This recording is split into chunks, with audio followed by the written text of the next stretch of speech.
C'est bientôt la fin de saison et c'est le moment de préparer ton off-season. Alors ce mot, le off-season, qu'on entend à peu près une fois par an dans toutes les programmations, c'est un peu un mot passe-partout et des fois pas utilisé à bon escient. Néanmoins, c'est une phase qui est plutôt importante si on est relativement compétitif ou du moins qu'on a des intentions compétitives ou qu'on souhaite réellement passer un step dans notre pratique. Comme dans toutes les pratiques sportives, il y a un moment de coupure et c'est nécessaire autant pour le corps que pour le cerveau. Alors quand on dit coupure, on veut pas dire arrêt total du sport, on veut dire du coup travailler un autre spectre ou élargir son spectre de compétences pour pouvoir améliorer son niveau la saison prochaine. Okay, dans tous les sports, on doit passer par cette base. Alors dans certains sports d'endurance, on appelle ça le foncier.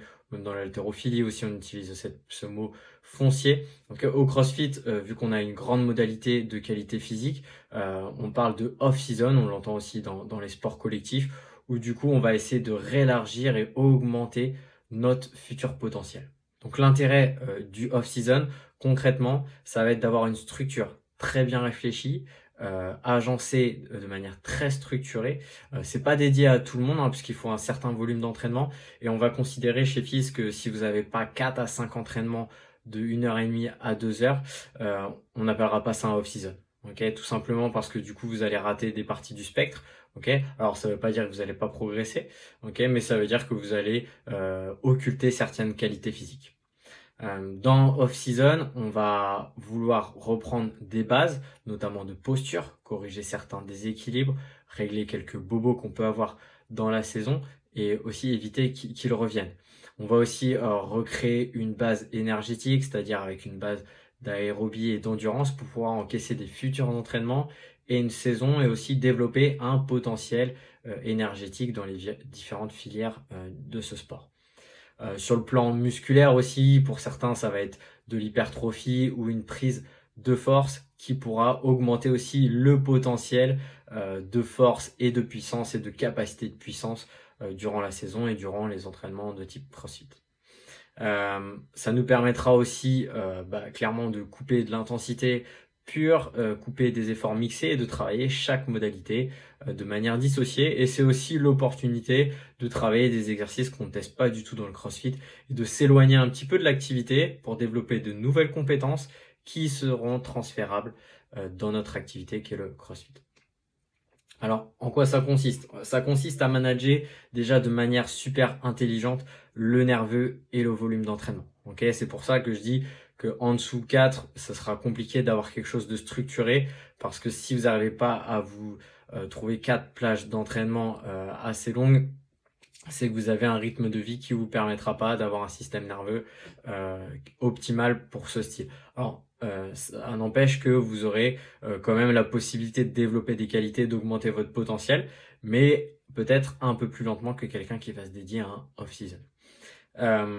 On va donc structurer des entraînements soit assez longs, soit des entraînements qui sont divisés en deux dans la journée pour ceux qui ont la possibilité, d'accord, avec des jours low et des jours high. Ok, en gros, il va falloir qu'on alterne avec des jours avec une grosse demande nerveuse et énergétique et des jours avec une petite demande énergétique. Ça, c'est super important dans cette phase-là pour pas cramer le système nerveux et sortir à Noël complètement fumé de cette période-là. Le but étant de développer un potentiel, on n'est pas là pour fatiguer, on est là pour préparer nos armes pour la saison. Ok, donc là-dedans, on va retrouver du travail de force, d'ailleurs que vous pourrez retrouver dans les différents blocs FIS. C'est juste que là, il sera structuré dans votre semaine. Ok, vous pourrez retrouver du strongman. Là, ça va être un peu plus spécifique au off-season et du coup, on va aller vraiment chercher des mouvements qu'on utilise peu dans le CrossFit. On va chercher à s'éloigner un petit peu de tout ça. Vous aurez du travail dissocié en gym qui sera bien planifié dans la semaine, mais vous aurez ces blocs-là aussi dans une planif template normale de FIS. Vous aurez du conditionnement énergétique bien cyclé de manière structurée en fonction de votre niveau, etc., qui prend beaucoup de temps. Alors ceux qui ont un peu moins de temps d'entraînement dans les templates globales, c'est peut-être pas le travail qu'on va prioriser. Ok, mais ceux qui se font sur off-season, c'est quelque chose de très important. On aura aussi du renforcement musculaire, du travail de posture, du travail de préhab au niveau des articulations un peu charnières ou des petits bobos que vous avez eu ou des petites faiblesses que vous avez régulièrement. Ce sera tout ça qui sera structuré agencé. Et finalement, le nombre de Metcon, donc d'efforts mixés un peu CrossFit, sera très très moindre. On sera entre 1 et 3 entraînements en fin de prépa. Pour en détailler un peu plus, on va faire 12 semaines. Donc, à l'issue des Mayens Throwdown, on part pour 12 semaines de off-season. Pour ceux qui souhaitent le faire, ceux qui ne souhaitent pas le faire, vous pourrez avoir des bribes de blocs, bien sûr. Ok, mais on ne considérera pas ça comme un off-season, même si bon, vous aurez des entraînements qui peuvent être communs. On partira pour 4 semaines où concrètement, on va faire beaucoup d'excentriques, beaucoup de travail de position, etc. Du travail technique en haltéro, etc. À l'issue de ces 4 semaines, on aura plutôt un travail avec des pauses de l'isométrie. Okay, et puis, à l'issue encore de ces 4 semaines, ce qui nous amène juste à la semaine avant Noël, on aura du travail plutôt dynamique qui nous emmènera sur un transfert pour que début janvier, on puisse avoir un potentiel un peu plus haut, avoir de la fraîcheur, okay, et pouvoir commencer à retravailler pour la phase des Open et commencer à retravailler une structure CrossFit habituelle. Okay, donc c'est 12 semaines. 12 semaines, c'est long, d'accord? Donc 3 fois 4 semaines.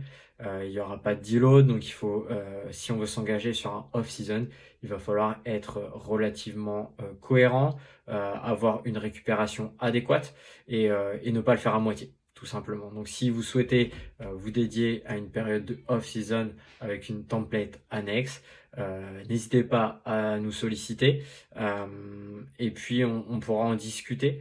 Ça nous permettra de faire un point aussi sur vos futurs objectifs et savoir si c'est cohérent par rapport à vos objectifs ou c'est trop d'investissement pour peut-être des objectifs un peu moindres. Dans tous les cas, nous sommes fiers de vous sur cette saison et pour ce qui reste des compétitions, eh ben, c'est parti, il faut encore charbonner et après on pourra relâcher un petit peu tout ça et attendre Noël pour repartir de plus belle.